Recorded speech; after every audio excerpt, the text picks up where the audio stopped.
अस्सलाम वालेकुम फ्रेंड्स, आप देख रहे हैं स्टार टेक्नोलॉजी 5G। आज की वीडियो में हम रजिस्टर का सीरीज़ और पैरेलल नेटवर्क स्टडी करेंगे। तो चलिए वीडियो स्टार्ट करते हैं। Register in circuit. Register when connected in a circuit, that connection can be either series or parallel. Let us know what happen if they are connected in series and when connected in parallel. Register को जब भी circuit में लगाया जाता है तो दो तरीक़ों से लगाया जा सकता है, सीरीज़ नेटवर्क से और पैरेलल नेटवर्क से। तो चलिए देखते हैं सीरीज नेटवर्क में किस तरह का होता है और पैरेलल नेटवर्क किस तरह का होता है। Register in series. If three resistors are connected with each other as shown in figure below, this circuit is called series circuit. The total resistance of a circuit having series resistor is equal to sum of the individual resistance. ये देखिए, जब तीन register को इस तरह series में लगाया जाता है एक दूसरे के साथ कनेक्ट करके, इस सर्किट को सीरीज सर्किट कहते हैं। इनकी जो टोटल रेजिस्टेंस होती है वो तीनों रजिस्टर को आपस में प्लस करने से जो रेजिस्टेंस में हासिल होती है उसको टोटल रेजिस्टेंस कहते हैं। जैसे अगर ये 2 ओम है, ये 4 ओम है, ये 6 ओम है, और जो उसकी टोटल रेजिस्टेंस होगी वो 12 ओम होगी।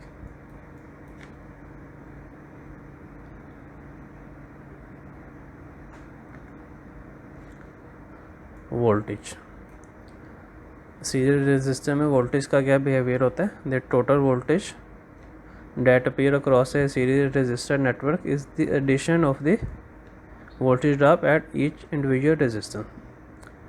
The total voltage that appear across the circuit V is equal to a V1 V2 plus V3.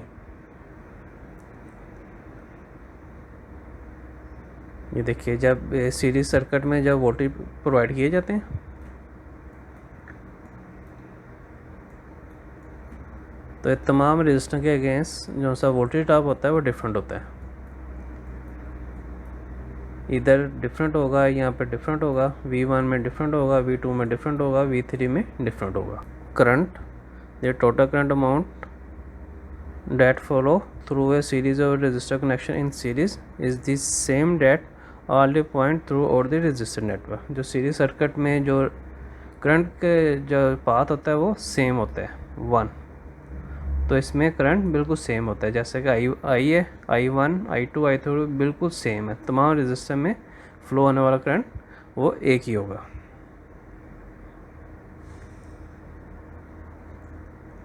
ये देखिए, ये एक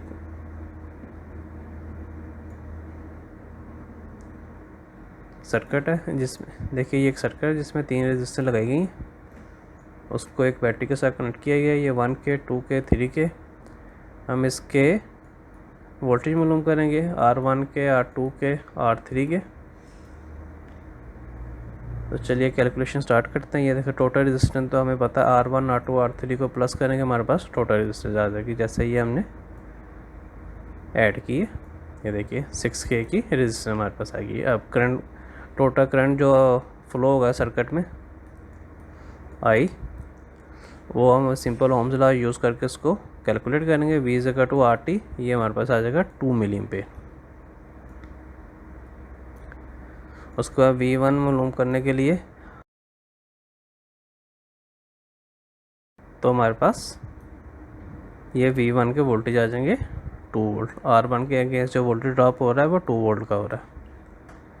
V2 के लिए R2 को करंट से मल्टीप्लाई करेंगे तो ये हमारे पास जो वैल्यू आएगी वो 4 वोल्ट आएगी। इसके जो वोल्टेज हैं ये 4 वोल्ट है। इसी तरह R3 के करंट के साथ इसको मल्टीप्लाई करेंगे R3 को, ये आएगा 4 वोल्ट। ये देखिए 4 4 2, ये टोटल 12 वोल्ट इक्वल होंगे हमारे पास। तो चलिए सर्किट हम प्रोटोस में बना के टेस्ट करते हैं।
ये देखिए ये सर्किट तैयार हो चुका है। ये 12 वोल्ट की बैटरी है।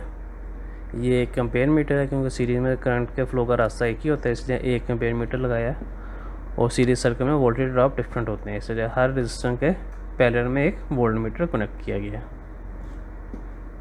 इसको रन सिमुलेशन करते हैं। ये देखिए 2 मिली एम्पेयर जो हमारा आंसर आया था वही यहाँ से 2 मिली एम्पेयर है। ये इसकी वैल्यू मिली एम्पेयर में। ये R1 के अगेंस्ट 2 वोल्ट, ये 4 वोल्ट और 6 वोल्ट जो सेम हमने कैलकुलेशन की थी, ये बिल्कुल उसी के हिसाब से बिल्कुल ठीक है। नेक्स्ट हमारे पास है resistor in parallel. If 3 resistor are connected with each other as shown in figure below, this circuit is called parallel circuit.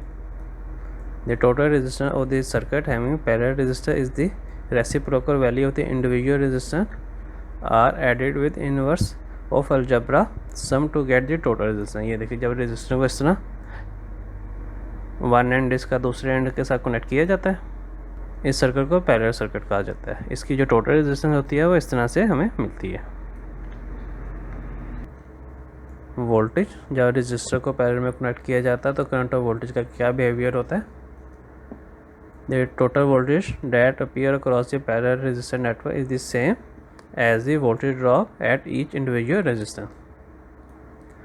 The voltage that appear across the circuit is V is equal to V1, V2, V3। ये देखिए जब parallel network में battery connect की जाती है, देखिए तमाम resistor के अगेंस्ट जो वोल्टेज ड्रॉप होता है वो इक्वल होता है, जबकि सीरीज़ में ऐसा नहीं था। सीरीज़ में वोल्टेज जो थे, सीरीज़ में जो वोल्टेज थे वो डिवाइड हो रहे थे तमाम रेजिस्टर में। Current the total amount of current that entering a parallel resistive network is the sum of all individual current following in the parallel branch. The total current through the network is IT is equal to I1 plus I2 plus I3। ये देखिए इसमें जो parallel circuit में जो current होता है वो different होता है, तमाम रेजिस्टर में डिफरेंट करंट फ्लो करेगा, जबकि सीरीज सर्किट में तमाम रेजिस्टर में सेम करंट फ्लो करता था। ये फ़र्क है सीरीज सर्किट में और पैरेलल सर्किट में। ये नेक्स्ट हमारे पास एग्जांपल है। ये देखिए 3 रेजिस्टर 1K की, 2K की, 3K, ये 12 वोल्ट की बैटरी लगाएगी इनके साथ।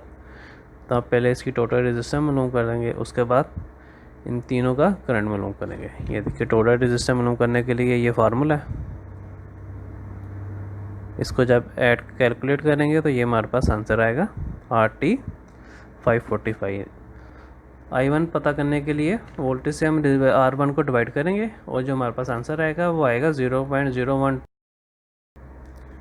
इसी तरह I2 मालूम करने के लिए वोल्टेज से हम R2 को डिवाइड करेंगे। ये देखिए जो हमारे पास I2 की एम्पेयर की वैल्यू आएगी वो 0.006 आएगी। इसी तरह R3 से वोल्टेज से R3 को डिवाइड करेंगे तो हमारे पास जो आंसर आएगा 0.004 रहेगा।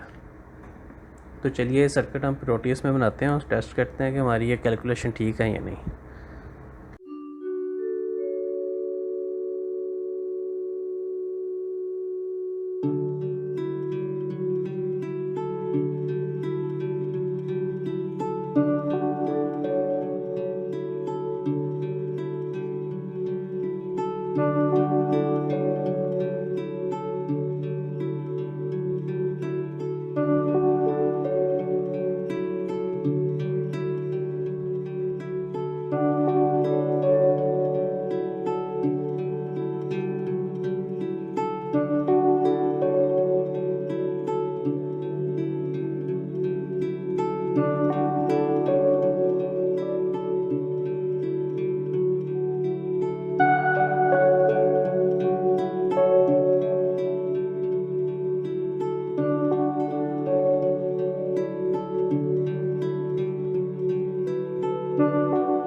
ये देखिए फ्रेंड, मेरे पास सर्किट तैयार हो चुका है। ये एक वोल्ट मीटर लगाया गया जो कि बैटरी के पैरेलल में है, और 3 ये एम्पेयर मीटर है जो मिली एम्पेयर में वैल्यू रीड करेंगे। यहाँ से रन सिमुलेशन करते हैं। ये देखो टोटल वोल्टेज बैटरी के 12 वोल्ट शो कर रहा है। ये देखो R1 के 12 मिली एम्पेयर, जो हमारे पास आंसर आया था 0.002 था। उसके बाद ये R2 की पॉइंट, जो हमारे पास आंसर आया था 0.006 था, ये मिली में कन्वर्ट करेंगे तो ये इसका आंसर आ जाएगा। इसी तरह जो R3 की जो वैल्यू थी वो ये आई थी 0.004, 4.0 मिली एम्पेयर, जो हमारा करंट इसमें से R3 से फ्लो करेगा।